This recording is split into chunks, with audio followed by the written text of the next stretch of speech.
So today I'll be answering a question that was asked in the comment section, which was, how do I know that I'm improving as a footballer? How do I know that I'm actually taking the right steps and I'm actually improving my game? So obviously, first of all, I want to say to this question is that if you're training a specific section of your game, if you're working a specific section of your game, like let's say you're crossing, for example, you can kind of just tell. You can kind of tell that. Let's say before you were training your crossing and you were trying to hit a specific target. If you were hitting it, 2 out of 10 times, and then a month later you're hitting it, 7 out of 10 times, then that's quite obvious to tell. A certain section of your game. If you were doing a shooting drill, like I said, you're taking 10 shots, you were scoring 5 of them, then a month later you're scoring 9 of them. You can kind of tell what's it called. You can kind of tell that you're improving in that area. You're doing the right things. You're taking the right steps to improve in that area of your game.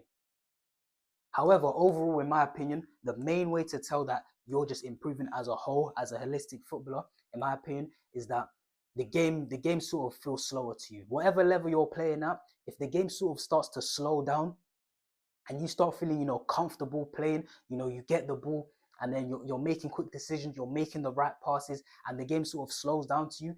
You feel like you're kind of 2-3 steps ahead of your opponents. You feel like you're 2-3 steps ahead of of what's going on in the game. I feel like that's when you know that you're improving as a player. That's when you're actually making the right steps. Now, for example, let's say if you've moved up a level, let's say you were playing in, like, I don't know, for the sake of conversation, let's say you were playing in, like, Division B. Let's just take Division B for example, and then you all of a sudden you move up to Division A. Once you get to Division A, because you're not used to playing at that standard, everything's gonna feel much quicker. The pace of play is gonna feel much quicker. You're gonna come up against better players, so everything's gonna sort of overwhelm you. You're gonna be looking around like, whoa, like this is a crazy pace. Like, I can't keep up with anybody. I feel like I need to make my decisions so quickly. I don't have time on the ball. You feel all these things. You sort of get overwhelmed by the overall pace of the game.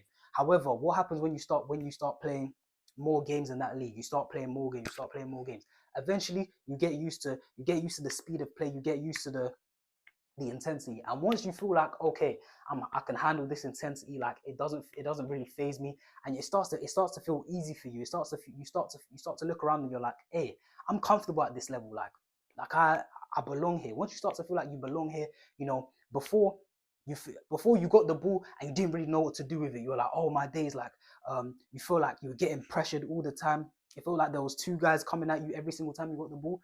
But let's say 6 months later, now you're playing and you feel like, all right, cool, I got time on the ball, I got time and space, I can find my pass, I'm playing well, my performances have improved. I feel like once you get to that higher level and you start to feel like the pace of the game has slowed down, I think that's when you've improved as a player. And you know why the pace of the game has slowed down? Because you as a player, you've improved. You sort of tweaked certain things in your game. Maybe intentionally, maybe unintentionally, but you've tweaked certain parts of your game. Let's say as a centre midfielder, once you got to once you got to A division, you weren't doing little things like checking your shoulders. You weren't checking your shoulders. You didn't know what was behind you. You didn't know what was around you. So when you got the ball, you thought you had the time to take 2, 3, 4 touches, but then ultimately you should have played it in maybe one touch. And then guess what? You get dispossessed, and now you're there thinking, the pace of the game is too quick for me here, blah blah blah. But over time, you realize, okay, cool. I need to start checking my shoulders. I need to start knowing how many touches to take. What foot to take this off? Do I take this off my back foot, or do I take it off my front foot?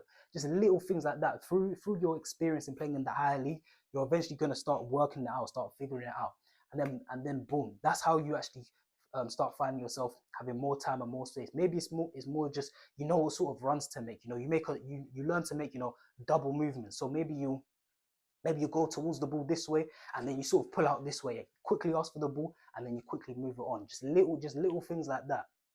Maybe it's that you're a striker. You realize that, okay, cool. As a striker, I'm not gonna get time in the box. I need to learn how to meet the crosses first time. I'm not gonna get time to bring it down. I need to know, okay, cool. Do I header this? Do I meet this on the full volley? Do I meet this on the half volley?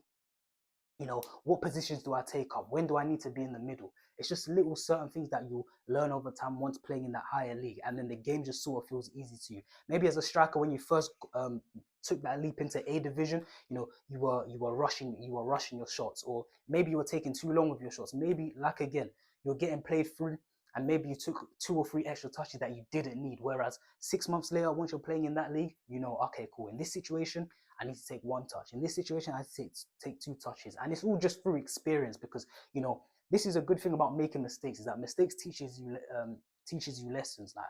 Like I said, with the striker analogy, maybe you tried to take 2 touches in a situation where you took one before and your shot got blocked or your shot got dispossessed. So now you're thinking to yourself, all right, cool, why did my shot get blocked? Why do I keep getting tackled when I have an opportunity to shoot? And you just think to yourself, all right, cool, I need to take less touches. And then you sort of, in your mind, you're consciously thinking, all right, cool, I know when I need to take one, I know when to take two. And that's just literally it, in my opinion, of how you know you're improving as a player. Literally, take that step to the next level, to a higher division. If the game feels quick at first, if it feels if you feel like, you know, other players are better than you, if you feel like you don't belong at that level, just stay there for 6 months, and literally just analyze all the mistakes you're making, and sort of just go from there. Sort of just work out, okay, what do I need to work on? What do I need to improve? If you're a fullback and your crossing is, you know, in games, your crossing is poor, simply because, you know, you get the ball, you take too long to get out your feet and get a crossing. It's like, yo, then you know what to do. As soon as you get that ball from your center midfielder, it's literally just one touch out your feet and whip it in. Like just little things like this from experience. Like, I know for me personally, playing men's football, I realized this as well. I was playing, you know, center mid at first. Obviously now I'm a fullback, but I was playing center mid at first, and I remember, all right, cool, I got dispossessed because I took too many touches. You know, this is men's football. You're not gonna be able to, you know, hold off. You're not gonna be able to, you know, hold off your man, roll your man, do all of that. I was like, all right, cool. Now I know what to do. You know, first of all, I need to learn how to take less touches. All right. But I need to learn how to check my shoulders even more, because I was checking my shoulders, but I need to, you know, I need to be scanning, not just scanning once, but literally just scanning, just constantly, just constantly knowing where I am. Um, yeah, just constantly knowing what to do. And then obviously, third of all, you know, get in the gym, get stronger, work on that power, try to get faster, more explosive, do everything necessary to, you know, do everything necessary to just get better as a player, basically, to adapt to the men's game. So at first, when I was like, you know, 16, 17, I was not ready at all, simply for that matter. You know, I wasn't really explosive enough. I was taking too many touches. I couldn't hold anyone off. I try to hold people off in training sessions, in like 7-a-side matches, in 11-a-side matches, training sessions. I'll try to hold, you know, these grown men off, and they'll just brushing me off the ball. They'll just put their forearm in the way like that, and I was like, oh my days. But then eventually I realized, all right, cool. One, I need to get stronger, and number two, I just need to learn how to, you know, create space for myself. Like I said, the scanning, the double movement, faking to receive the ball this way, and then just pulling out this way, or pulling out first and then going to receive the ball, all while scanning, all while knowing, all right, cool, I need to take 1 touch, I need to take 2 touches here. When do I have time? When do I need to release the ball?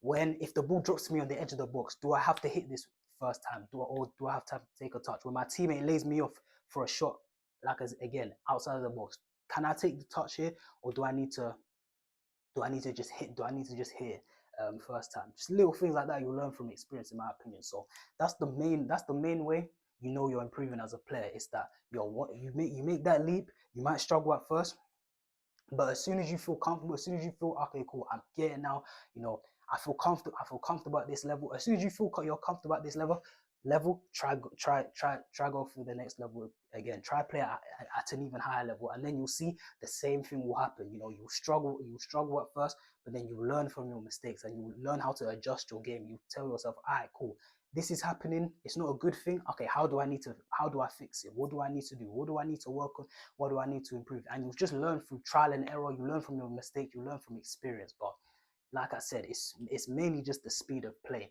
The main thing that separates, you know, the top teams in the Premier League and the bottom teams in the Premier League is just the speed of play. Everyone can pass the ball. Everyone can shoot.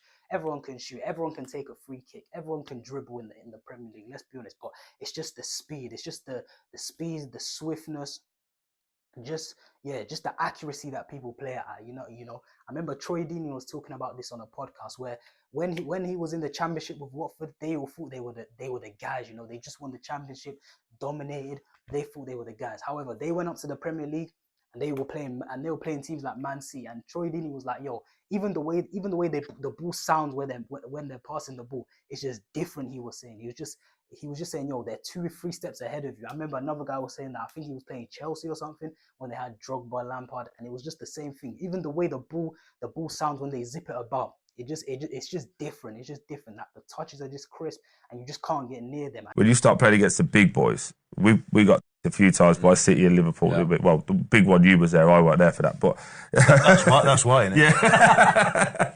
But when you play against the big boys, they just move the sound of the ball's different. When they pass it, it's like boom, boom, and you're like, yeah. But everything in here is 2 yards quicker as well. Oh yeah. Oh my. That's why. And even when Watford had the ball, when Troy Deeney's team had the ball, the way Man City would just press them, it was just crazy.